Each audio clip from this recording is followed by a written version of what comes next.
Good morning. Welcome to the Millionaire Book Club. My name is Pearlie Hunter, and side effects of tapping in with me every single morning do include personal development, mindset transformations, paradigm shifts, and the ability to think your way to success. So no matter if you're watching this live or if you're going back and watching the replay, drop me something that you are grateful for in the chat. I'm grateful for you. I'm grateful for this day. I'm grateful for my life. I'm grateful for another chance to serve in my purpose, to do something good to the universe, contribute positively. I'm grateful for my children. I'm grateful for my parents. I'm grateful for my spouse.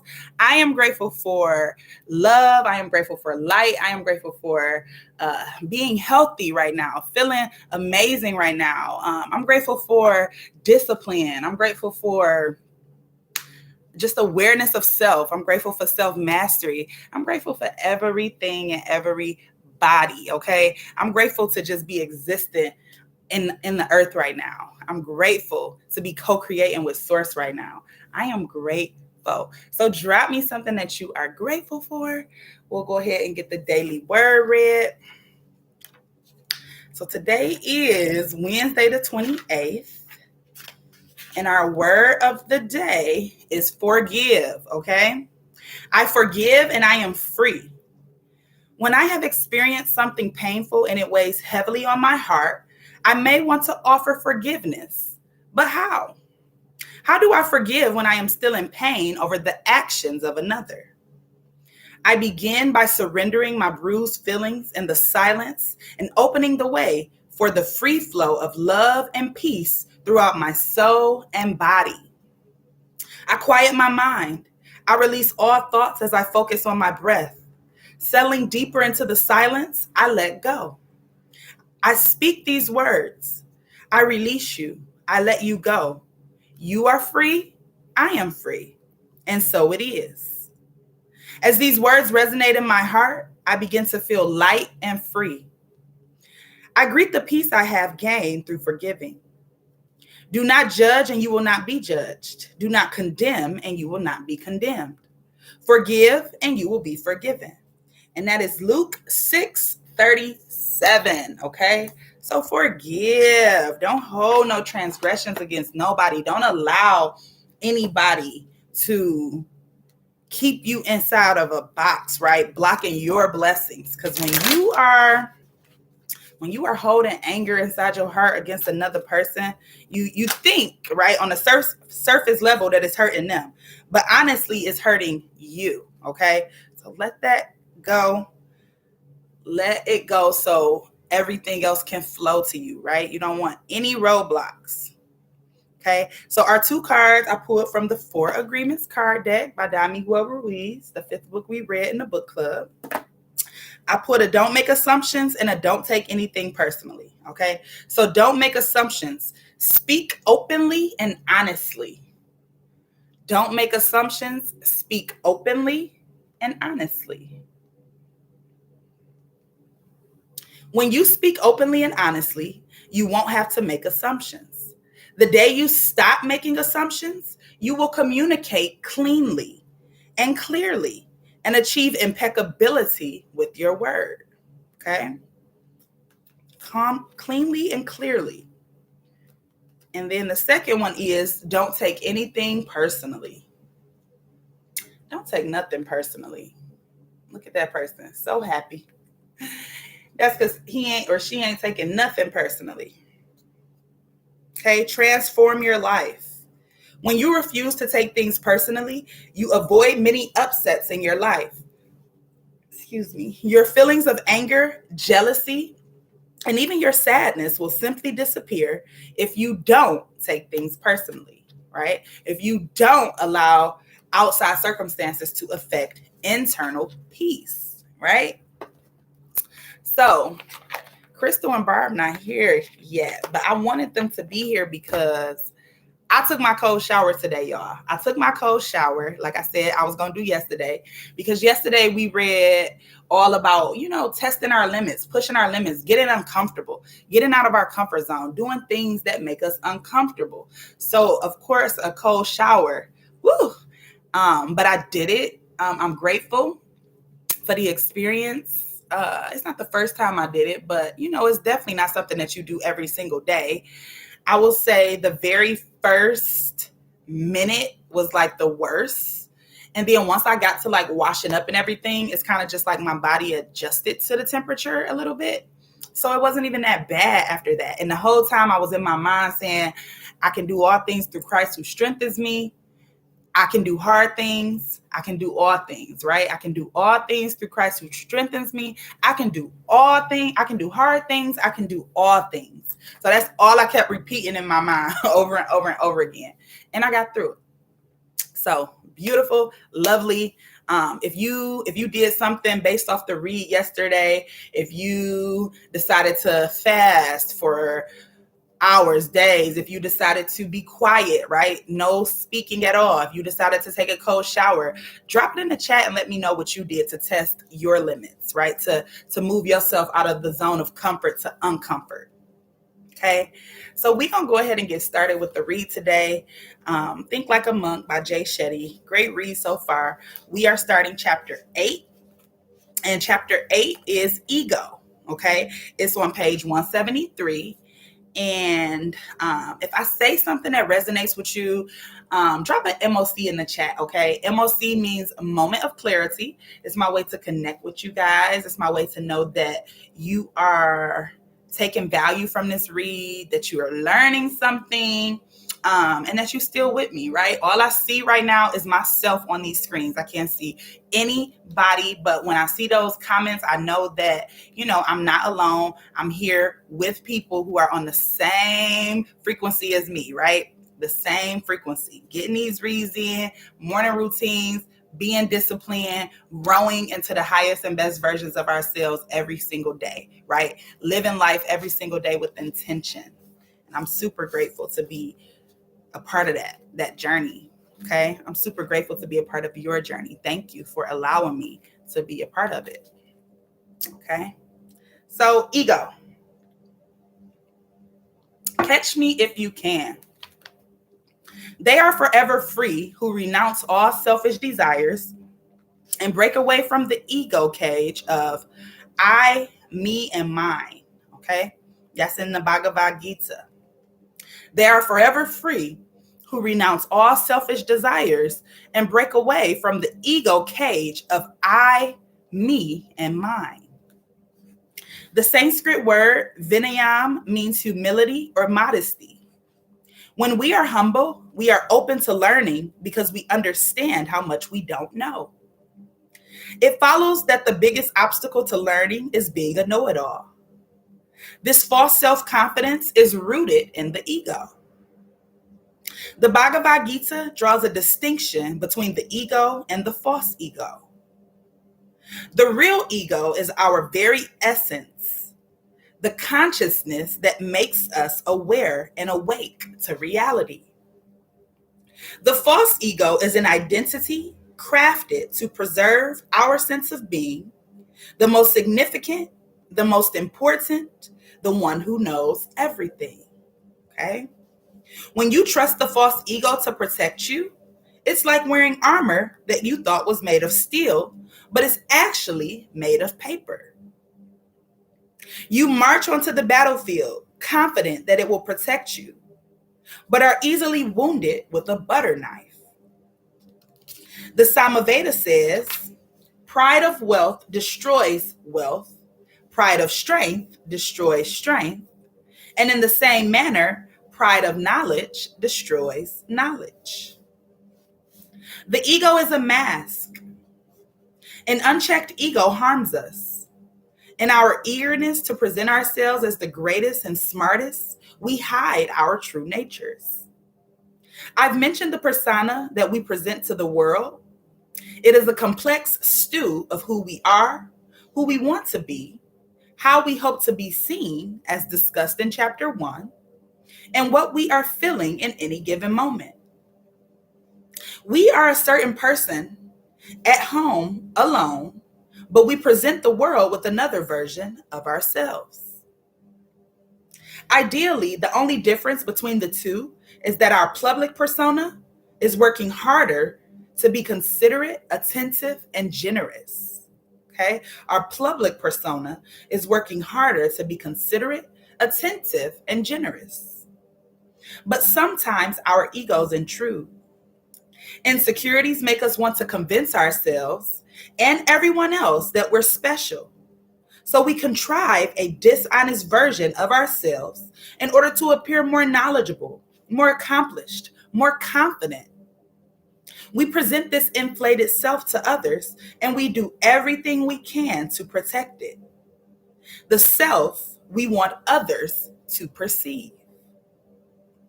4th century monk Evagrius Ponticus, also called Evagrius the Solitary, because sometimes monks get cool nicknames, wrote that pride is the cause of most damaging fall for the soul.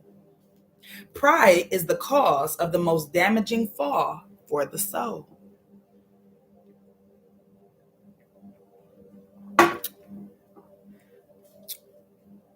Vanity and ego go hand in hand. We put enormous effort into polishing the appearance of the self we present to the world. When we dress and groom for ourselves, it is because we want to feel comfortable and appropriate, easily achieved through a daily uniform, and even because we appreciate the color or style of certain clothes. But the ego wants more. It wants us to get attention for how we look, a big reaction, praise. It finds confidence and joy in impressing others. There is a meme that shows Warren Buffett and Bill Gates standing side by side. The caption reads, 162 billion in one photo and not a Gucci belt in sight. I have nothing against Gucci belts, but the point is that if you are satisfied with who you are, you don't need to prove your worth to anyone else. To contemplate the differences between yourself and your persona, think about the choices you make when you're alone, when there's nobody to judge you and nobody you're trying to impress. Good morning, welcome, welcome. Only you know whether you choose to meditate or watch Netflix, to take a nap or go for a run, to wear sweatpants or designer threads. Only you know whether you eat a salad or a column of Girl Scout cookies. Reflect on the you who emerges when nobody else is around. No one to impress, no one with something to offer you. That is a glimpse into who you truly are. As the aphorism goes, you are who you are when no one is watching. Okay, good morning, Crystal. Welcome, Queen. Look, so I don't want to stop the read, but I wanted to tell y'all I did my cold shower, okay? I did my cold shower this morning. All right, we'll talk about it at the end because I don't want to go break up the read, but I did it. Okay. The ego makes us liars. The ego makes us liars. Sometimes the ego works so hard to impress others that it does more than hype itself. It drives us to lie, and counterproductively, all that effort only ends up making us look bad. For one of Jimmy Kimmel's Live Witness News interviews with random people on the street, he sent a camera crew to Coachella to ask people walking into the venue what they thought of some completely fictitious band. The interviewer says to two young women, "One of my favorite bands this year is Dr. Shlomo and the GI Clinic." "Yeah, they're always amazing," says one of the women. "Yeah, I'm really excited to see them live," the other adds. "I think that's going to be one of the bands that's going to be really great live." "Did you see them when they played at Lollapalooza?" "No, I didn't. I'm so mad." Then she asked a group of three, "Are you guys as excited as I am about the obesity epidemic?" One of the guys responds enthusiastically, "I just like their whole style. Like their whole genre is great. They're kind of like innovative and they're new." The ego craves recognition, acknowledgement, praise, to be right, to be more, to put others down, to raise us up. The ego doesn't want to be better. It wants to be seen as better. When we bluff our way through life, pretending to be who we are not, we end up looking worse than we truly are. The story of Frank Abagnale Jr., told in his memoir, Catch Me If You Can, and the movie of the same name, is a spot-on example of the false ego in play. Abagnale was a talented con man, forging and acting his way into jobs as an airplane pilot and a surgeon, jobs he hadn't earned and couldn't perform. Wrapped up in his ego, he used his natural abilities for low, selfish purposes and lost himself. But after he was released from prison, he used the same skills and talents to lead an honest life as a security consultant. Real ego, a healthy self-image, comes from acting out of your dharma for the highest purposes. Presumably, his stint in prison gave him time for reflection and humility, and he found his way to a higher purpose. Okay. The ego creates false hierarchies. Building a facade of confidence and knowledge isn't the only strategy the false ego uses to convince itself and everyone else that it's great. It also goes to great lengths to put other people down. Because if others are less than we are, then we must be special. Our egos accomplish this by ranking ourselves and other people based on physical attributes, education, net worth, race, religion, ethnicity, nationality, the cars we drive, the clothes we wear. We find countless ways to judge others unfavorably just because they're different. Imagine if we segregated people based on what toothpaste they used. That divide is clearly ridiculous. Discriminating based on elements of our bodies or where we were born is an equally false divide. Why should skin color matter more than blood type? We all come from the same cells. The Dalai Lama says, under the bright sun, many of us are gathered together with different languages, different styles of dress, even different faiths. However, all of us are the same in being humans.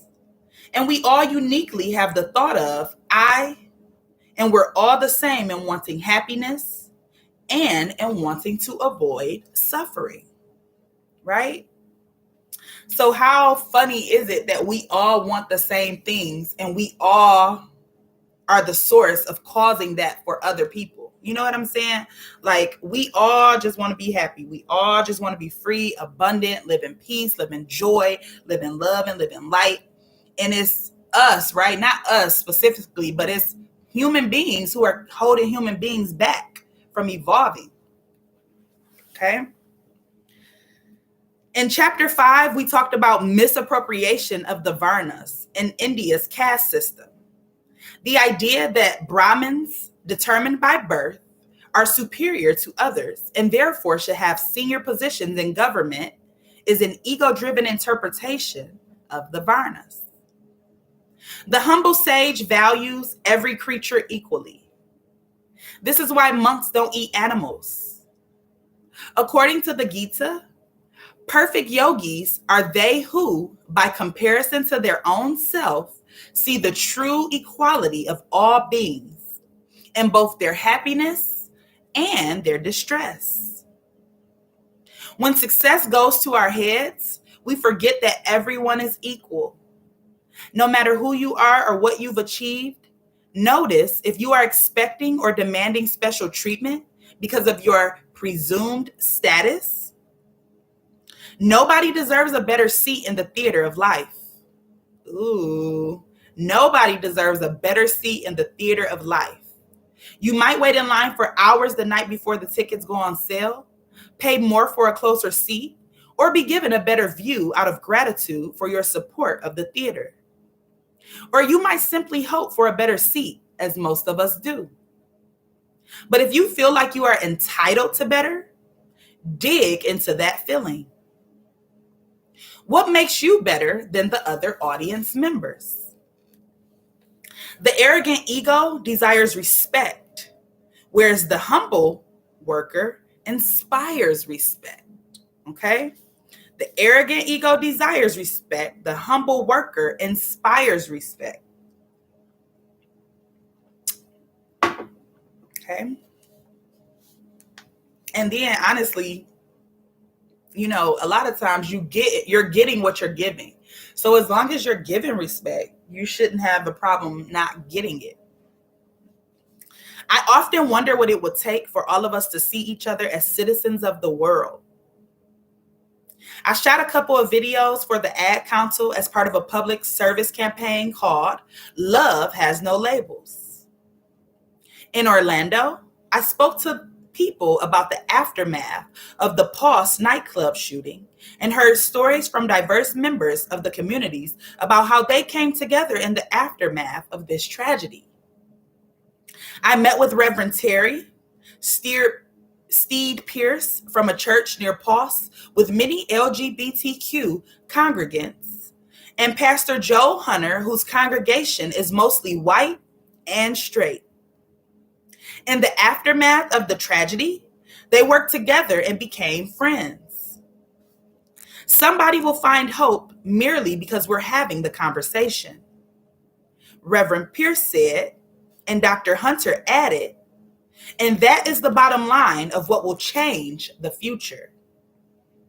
As Reverend Pierce put it, they are two very like-minded people that want to make a difference in the world. The question this beautiful friendship evokes is, why does it take a tragedy for us to come together? Right? Why does it take a tragedy for us to come together? And that's on a global scale, and that's even on a non-global scale. You know what I'm saying? It's a lot of family units out here that's not even units, right? The only time you really seeing your whole family is when y'all getting together for a funeral. And tell me that I'm lying, right? Because I'm not. It's a lot of families that's like that, right? They don't get together often. They only getting together when it's something bad happening, right? They only speaking when somebody's sick or in the hospital. Okay. Our ego sets us on a path where we put more value on ourselves and those whom we recognize as being like us. Why is it that we walk this path until a bulldozer plows through it? Presuming equality keeps the ego in check. Whenever you think someone's status or worth is less than yours, turn your gaze back toward yourself and look for why your ego feels threatened. It is core to monks to treat everyone with equal honor and respect. Okay? And I feel like, it's worth mentioning and say, whenever you think someone's status or worth is less than yours, but also observe your ego and think about your thoughts and your feelings when you thinking you're better than somebody else, right? Because it goes both ways. When you around somebody who you feel inferior to, and then when you around somebody that you feel superior to, right? Why? Break it down, get to the root. Why? Why do I feel this way? That's ego. Judgment. Even without segregating, outwardly ranking ourselves or excluding others, we attempt to elevate ourselves by judging others, including our colleagues, friends, and family.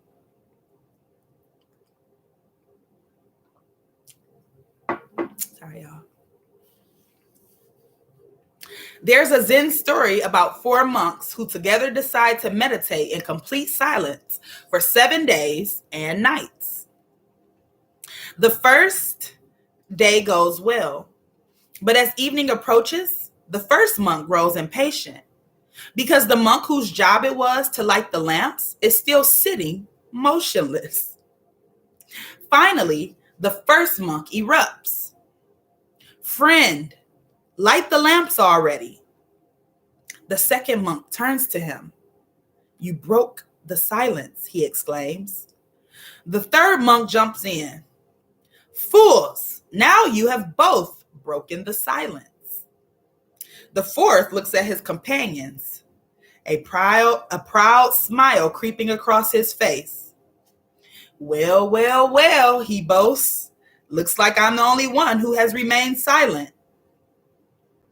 Every monk in this story reprimanded another monk for speaking, and in doing so, became guilty of that same sin himself. That is the nature of judgment. It almost always backfires on us in one way or another. In the act of criticizing others for failing to live up to higher standards, we ourselves are failing to live up to the highest standards. In many cases, we're passing judgment to deflect others' attention of our own from shortcomings we see in ourselves. Projection is the psychological term for our tendency to project onto others emotions or feelings that we don't wish to deal with ourselves. And projection happens a lot. So, before judging others, pause for a moment and ask, am I finding fault in order to distract myself or others from my own insecurities? Am I projecting my own weaknesses onto them? And even if I'm doing neither of those things, am I any better than the person I'm criticizing? I can't say what the answers to the first two questions will be in every case, but the answer to the third question is always no. Okay? The ego is an obstacle to growth. All of the artifice leaves us in ignorance. All of this artifice leaves us in ignorance. Like Frank Abagnale, who didn't make the effort to actually qualify as a pilot or a doctor, our efforts to construct an impressive facade distract us from learning and growing. Even those of us who aren't con artists miss out. When you're sitting in a group of people waiting for someone to finish talking so you can tell your fabulous story or make a witty comment, you're not absorbing the essence of what's being said. Your ego is champing at the bit, ready to show how clever and interesting you are. In our desire to show ourselves and others that we know it all, we jump to conclusions, fail to listen to our friends, and miss potentially valuable new perspectives. And once we've got a point of view, we're unlikely to change it. In her popular TED Talk, Why You Think You're Right, Even When You're Wrong, Julia Galef, host of the podcast Rationally Speaking, calls that rigidity soldier mindset. A soldier's job is to protect and defend their side. Conversely, there's the scout mindset, Galef says. Scout mindset means seeing what's there as accurately as you can, even if it's not pleasant. Soldiers have already signed on to a cause, so they value continuity. Scouts are investigating their options, so they value truth. Soldier mindset is rooted in defensiveness and tribalism. Scout mindset is rooted in curiosity and intrigue. Soldiers value being on the right side. Scouts value being objective. Galef says whether we're a soldier or a scout has less to do with our level of intelligence or education and more to do with our attitude about life. Are we ashamed or grateful when we discover we were wrong about something? Are we defensive or intrigued when we find information that contradicts something we believe? If we aren't open-minded, We deny ourselves opportunities to learn, grow, and change. Okay?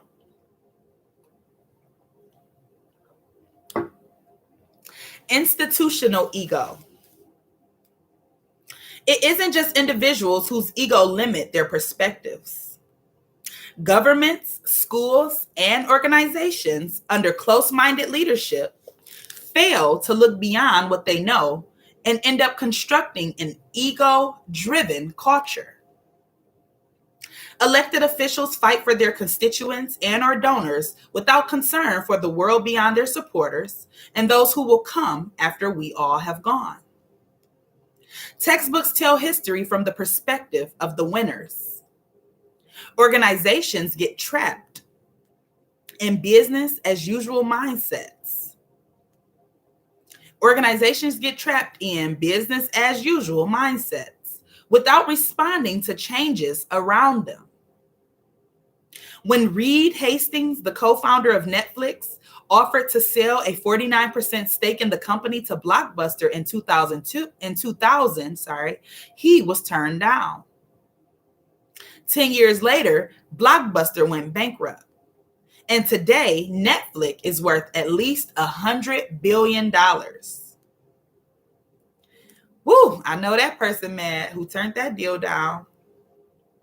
There is danger in the words, "We've always done it this way," or "I already know that." The Blockbuster Netflix story is well known in the tech world. So when I told it to around 70 marketing directors at a conference, I asked them, how many of you, when I shared this, felt you already knew what I was going to say? About half of them raised their hands. And I told them that the conviction that they already knew what they needed to know was exactly the problem that these companies had. When you presume knowledge, you put up a barrier that nothing can cross and miss out on a potential learning opportunity.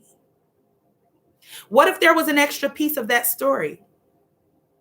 This point itself was the extra piece. You can write off the familiar, or you can use it as a deeper reflection point. Even if you think you already know a story, try to live it as a new experience every time. Nanan, a Zen master, received a university professor who had come to inquire about Zen. When Nanan served tea, he poured his visitor's cup full and then kept on pouring. The professor watched the overflow until he no longer could restrain himself. It is overfull. No more will go in. Like this cup, Nanan said, you are full of your own opinions and speculations. How can I show you Zen unless you first empty your cup? You can only be filled up with knowledge and rewarding experiences if you allow yourself to be empty, right? I like that. If you allow yourself to be a blank canvas, to not be a know-it-all, right? If you allow yourself that room to learn, to grow, to evolve.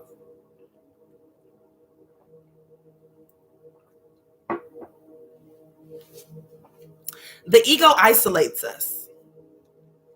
When a Roman general returned from victorious battles, it is said that it was customary to have a slave stand behind him whispering, "Remember, you are a man," in his ear.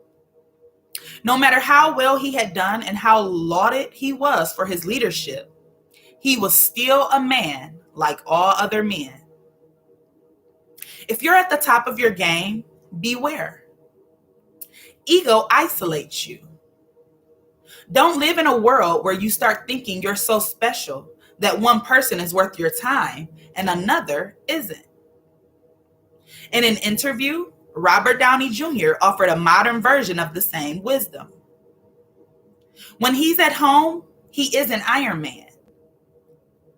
He said, when I walk into my house, people aren't like, "Whoa." Susan's like, "Did you let Monty out? Did you let the cat out?" I'm like, I don't know. She's like, I don't think he's in the house. Go look for him. This is a reminder to him and to us that even a movie star is just a person in their own home. If you believe you're Iron Man, it should be because you can actually do what Iron Man does.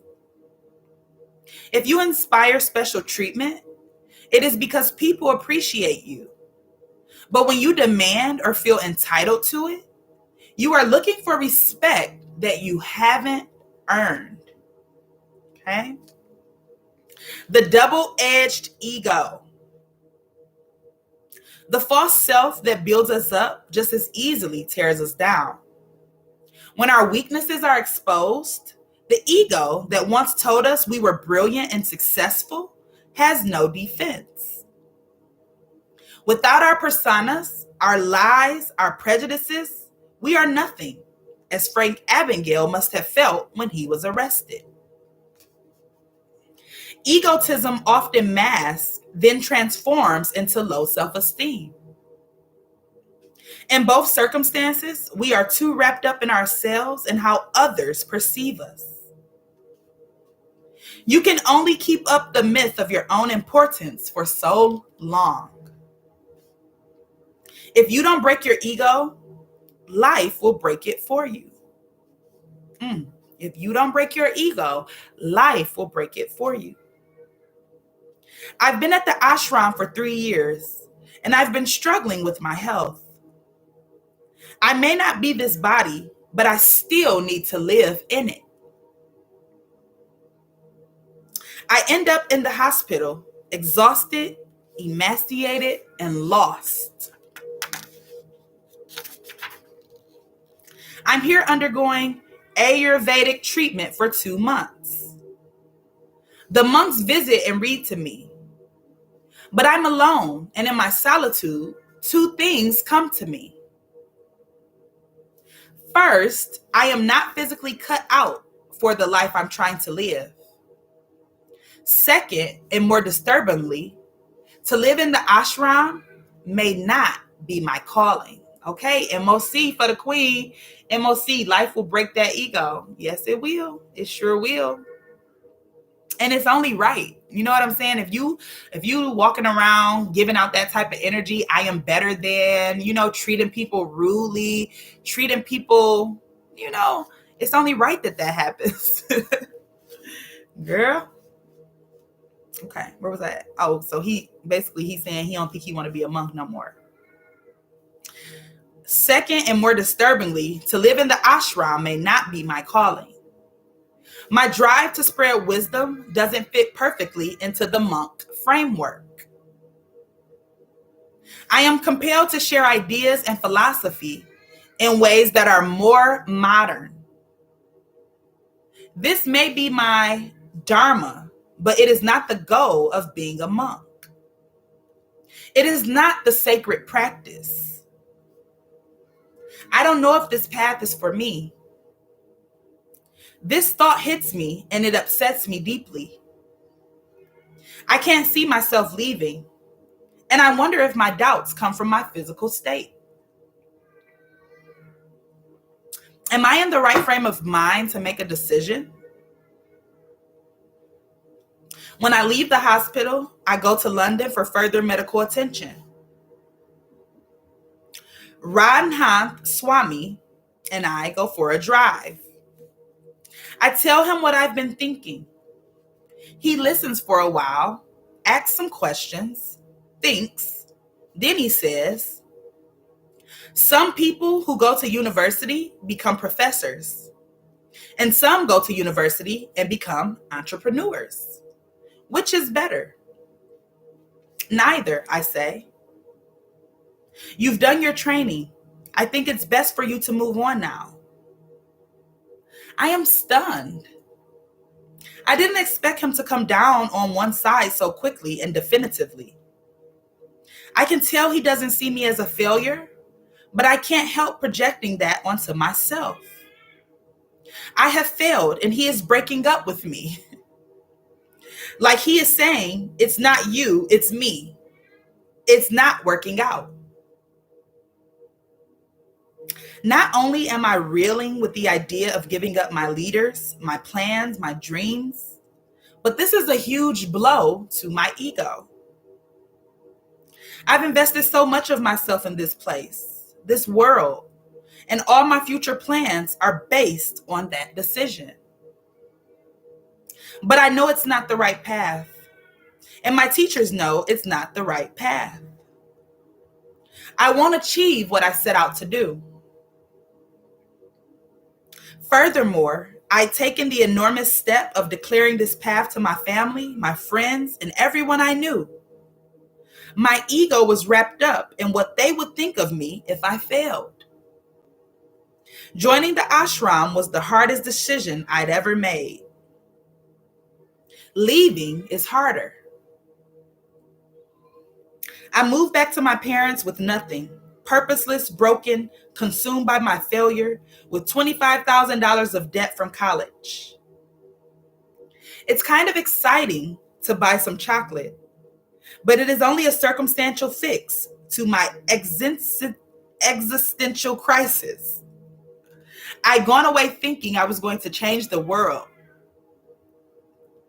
Back in London, nobody knows what I've done or understands its value. My parents aren't sure how to engage with me or what to tell their friends. My extended family is asking my parents if I've come to my senses.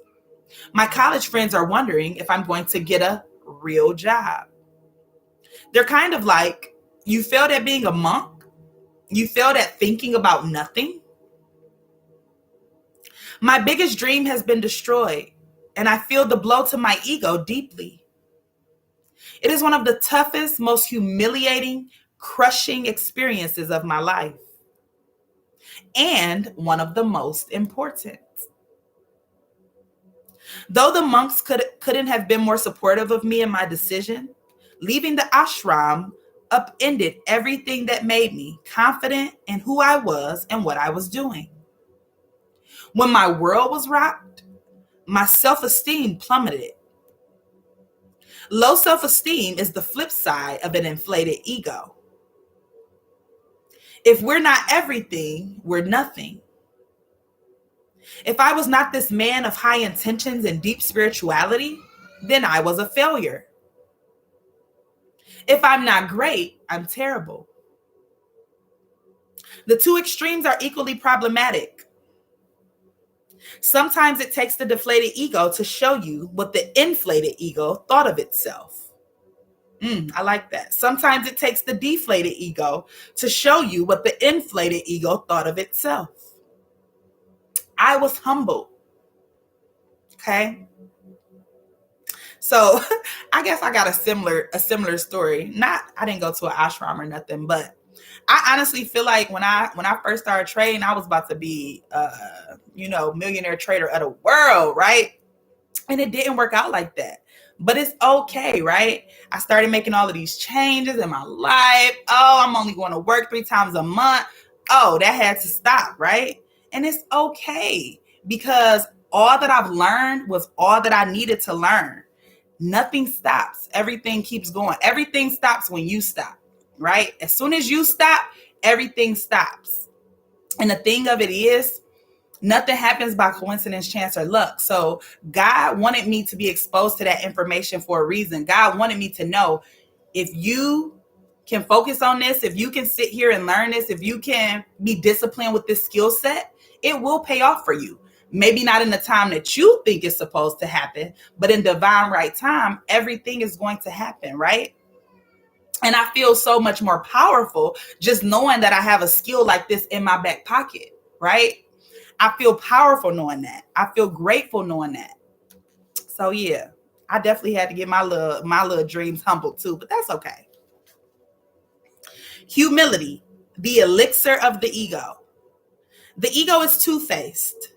One moment it tells us we're great at everything, and the next moment it tells us we're the worst. Either way, we are blind to the reality of who we are. True humility is seeing what lies between the extremes. I'm great at some things and not so good at others. I'm well-intentioned but imperfect. Instead of the ego's all or nothing, Humility allows us to understand our weaknesses and want to improve. In the 10th canto of the Srimad Bhagavatam, Lord Brahma, the god of creation, prays to Krishna, the supreme God. He is apologizing to Krishna because in the course of building the world, Brahma has been pretty impressed with himself. Then he encounters Krishna and he confesses that he is like a firefly.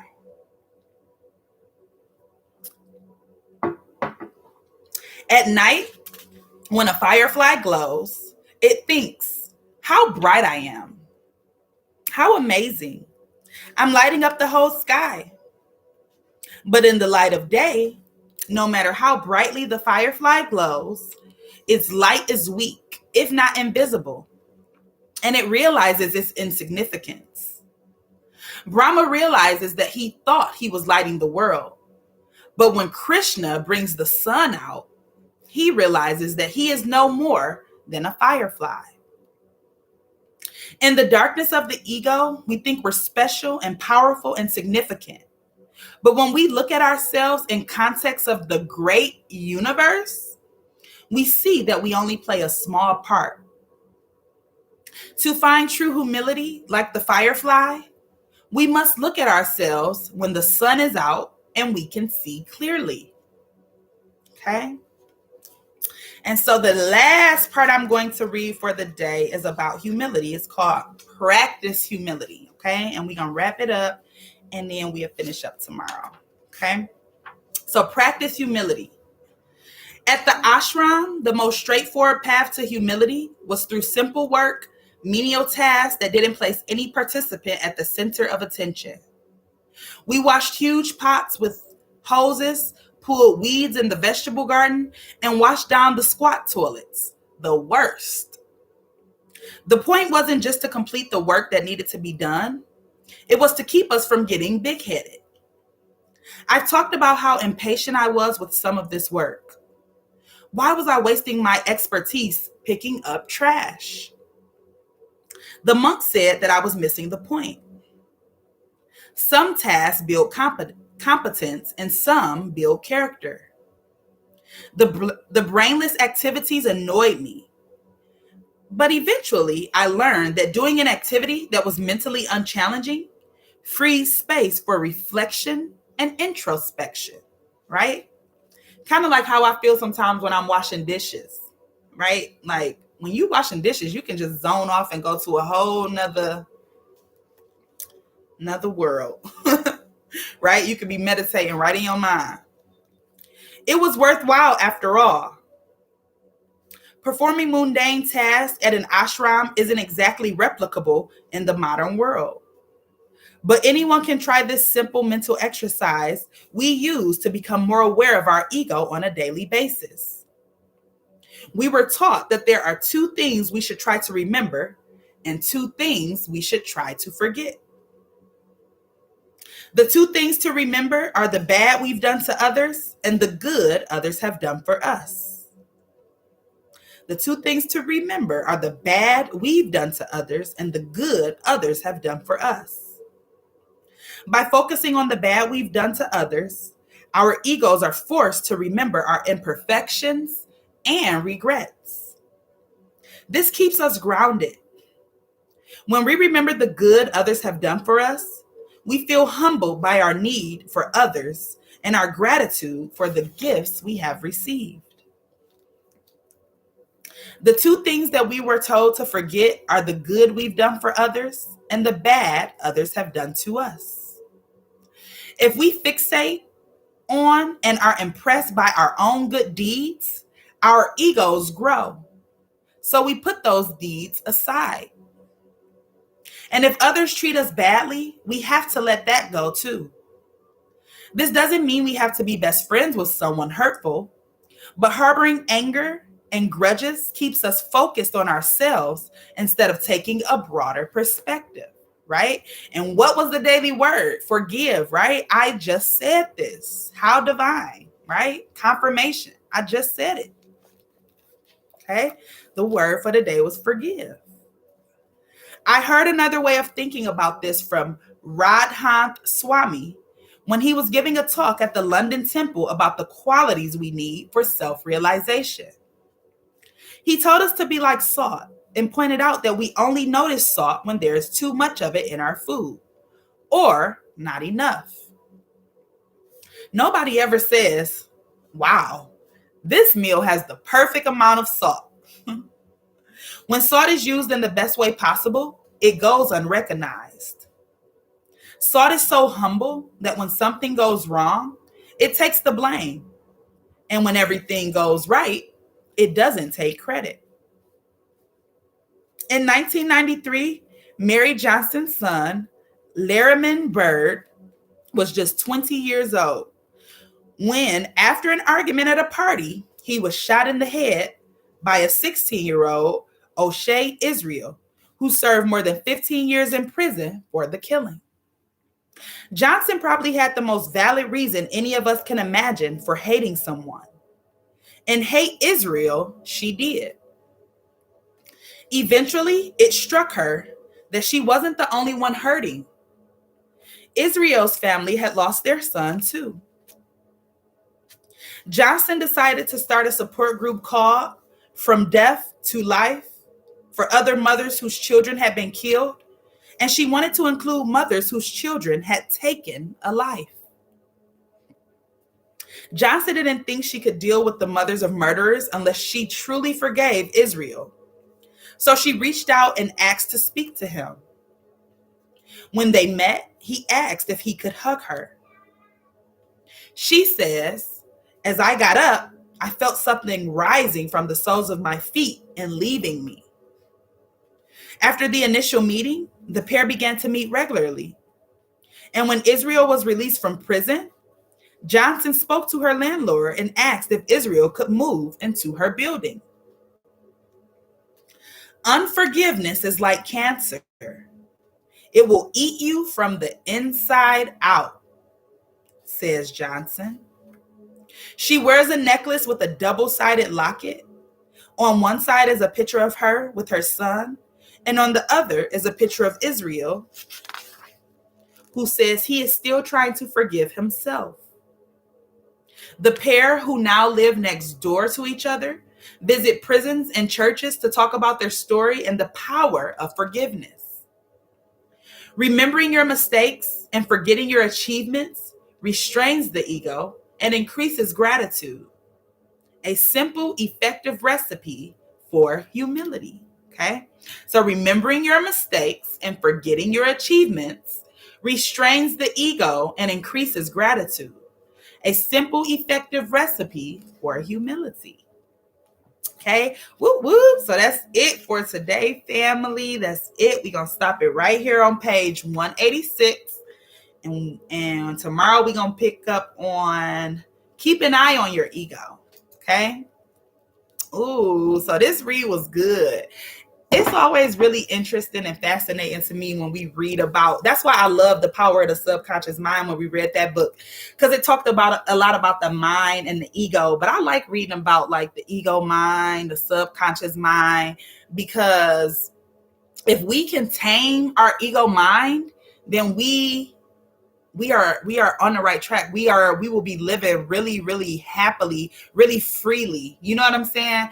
When you living carefree, you're not caring. Number one, you're not caring what nobody think. You're not feeling like you better than nobody. You're not, you're just out here doing the best that you can do, right? Doing the best that you can do, being the best that you can be, being responsible for your energy. Like, I love that. But let's talk about these cold showers really quick. Barb, did you take your cold shower? Is Barb still here?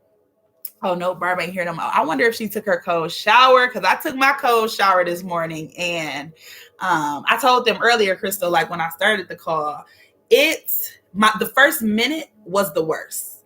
The first minute was the worst. And I don't know if it's because I was expecting it to be bad. I took a cold shower before, but it was good. Like, I was in my mind the whole time saying, I can do all things through Christ who strengthens me.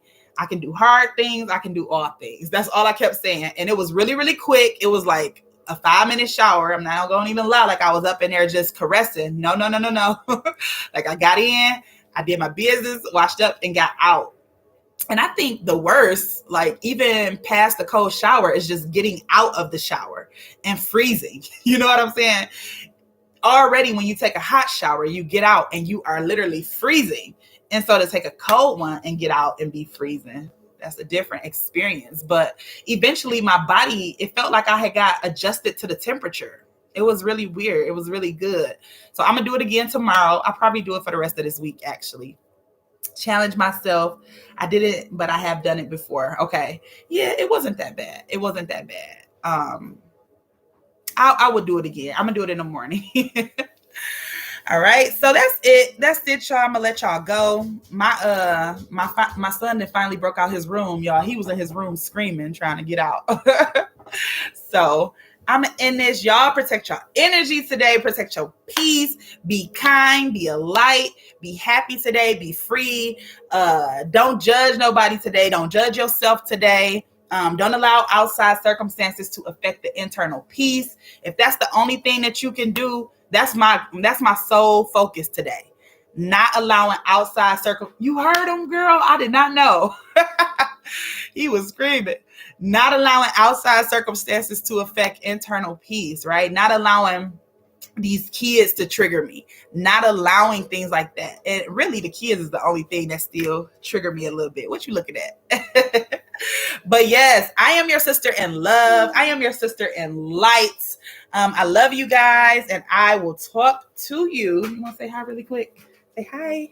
Okay, he just woke up. This is just waking up face. I will talk to y'all tomorrow morning. I love you. Bye-bye. Mm-hmm.